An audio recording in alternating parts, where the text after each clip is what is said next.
আসসালামু আলাইকুম। Freelancer income বিডির পক্ষ থেকে আপনাকে জানাই আন্তরিক শুভেচ্ছা ও অভিনন্দন। আমরা আজকে যে টুলটার সাথে নতুন আরেকটি টুলের সাথে পরিচিত হব, সেই টুলটার নাম হচ্ছে শেপ বিল্ডার টুল। শেপ বিল্ডার টুল এটাতে কিভাবে কাজ করে সেই বিষয়টা আপনারা প্র্যাকটিক্যালি আরও সহজে বুঝবেন।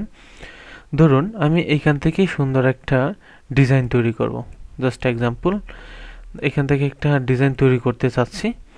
এটা হচ্ছে একটা ধরলাম একটা ফ্লাওয়ার জন্য বা একটা শেপের জন্য আমরা এটা দিলাম। দেন এইখান থেকে ঠিক হুবহু এটাকে এখানে দিয়ে দিলাম।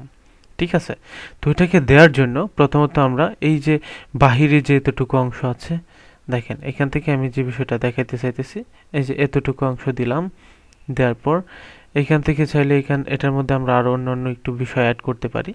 তো এভাবে দেওয়ার পর যদি বাহিরের এই ডিজাইনের বাহির অংশটা কেটে ফেলতে চাই, এটি কিভাবে কেটে ফেলবো? ধরুন এটা কেটে ফেলার জন্য এখান থেকে নর্মালি একটা লাইন টুল টানলাম, শিফট ক্লিক করে এই বরাবর, এবং এইখান থেকেও শিফট ক্লিক করে এই বরাবর একটা লাইন টুল টানলাম।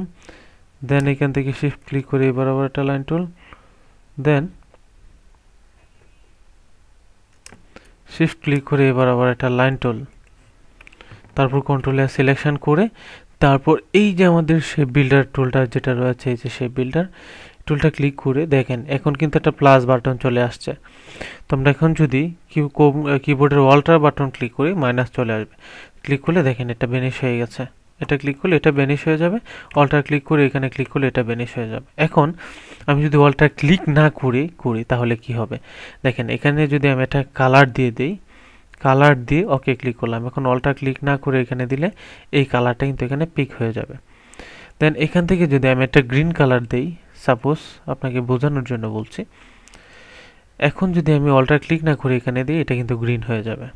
দেখেন এটার মধ্যে যদি এখন আমরা এটার অন্য একটা কালার করে দিই, যেমন এটার মধ্যে হয়তো আমি এই কমলা কালারটা বা এই কালারটা করতে চাচ্ছি, ইয়েলো কালারটা, এখন যদি এটার মধ্যে ক্লিক করি এখানে কিন্তু ইয়েলো চলে আসবে। দেখেন আমাদের সিস্টেমটা কেমন হয়েছে দেখতে। এইটাই হচ্ছে মূলত, এই যে দেখেন আলাদা হয়ে গেছে, কিন্তু প্রত্যেকটাই আলাদা হয়ে গেলেও দেখেন প্রত্যেকটা কিন্তু আমরা আলাদা আলাদাভাবে এগুলো দিয়ে করতে পেরেছি। এবং আমরা এখান থেকে এখন যদি লাইন টুলগুলো একটু কেটে ফেলি তাহলে বিষয়টা হয়তো আপনি আরো ক্লিয়ার করে বুঝতে পাবেন। দেখেন এটা হচ্ছে আমাদের মূলত শেপ বিল্ডারের কাজ। শেপ বিল্ডার দিয়ে আমরা এটা করতে পারি।